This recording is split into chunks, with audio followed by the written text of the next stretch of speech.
The Truman Doctrine. The Truman Doctrine was the name given to a policy announced by U.S. President Harry Truman on March 12, 1947. It was a very simple warning, clearly made to the Soviet Union, though the country was not mentioned by name, that the USA would intervene to support any nation that was being threatened by a takeover by an armed minority. Truman stated that it would be the policy of the United States to support free people who are resisting attempted conquest by armed minorities or by outside pressures. Congress agreed to send $400 million in military and economic aid to support the government of Greece. There was a shared view that if Greece fell to the communists, Turkey would be next, and that the Soviet Union was slowly creeping towards the oil fields of the Middle East. However, there was no support to send U.S. military forces into Greece. The Truman Doctrine was set to set the tone for U.S. foreign policy throughout the world, post-March 1947. Greece and Turkey became members of NATO, a clear message to Moscow that an attack on either would be deemed by other members of NATO to be an attack on all of them. On April 3, 1948, President Truman signed the Economic Recovery Act of 1948. It became known as the Marshall Plan, named for Secretary of State George Marshall, who in 1947 proposed that the United States provide economic assistance to restore the economic infrastructure of post-war Europe. When World War II ended in 1945, Europe lay in ruins. Its cities were shattered, its economies were devastated, its peoples faced famine.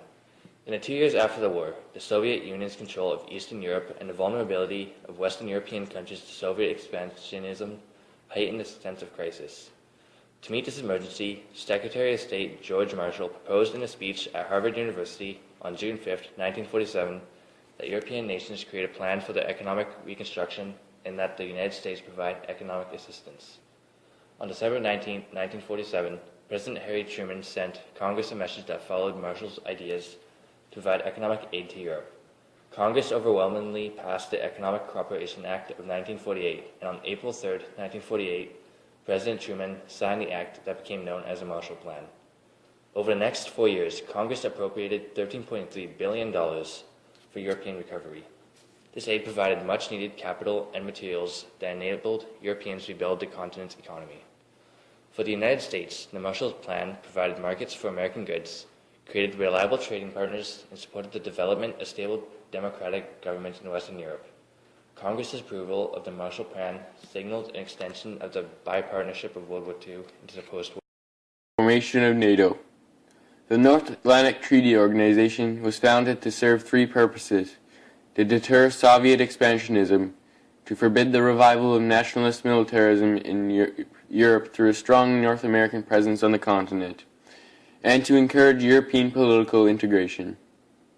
The new allies agreed an armed attack against one of them was to be considered an attack against all of them. Communists aided by the Soviet Union were threatening governments across Europe. After World War II, the United States changed their foreign policy away from diplomatic isolationism. Military cooperation and the security it would bring had to be developed with economic and political progress. After several European countries signed a treaty for collective defense, it was decided that only a transatlantic security agreement could stop aggression from communism. The North Atlantic Treaty was signed on April 4, 1949. It stated that an armed attack against one of the nations in the treaty would be treated like an attack against them all. There were 12 founding members of the alliance: Belgium, Canada, Denmark, France, Iceland, Italy, Luxembourg, the Netherlands, Norway, Portugal, the United Kingdom, and the United States.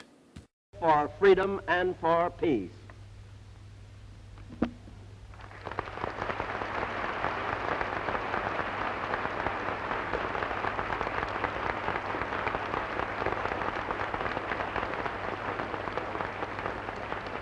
We will now proceed to the signing of the North Atlantic Treaty.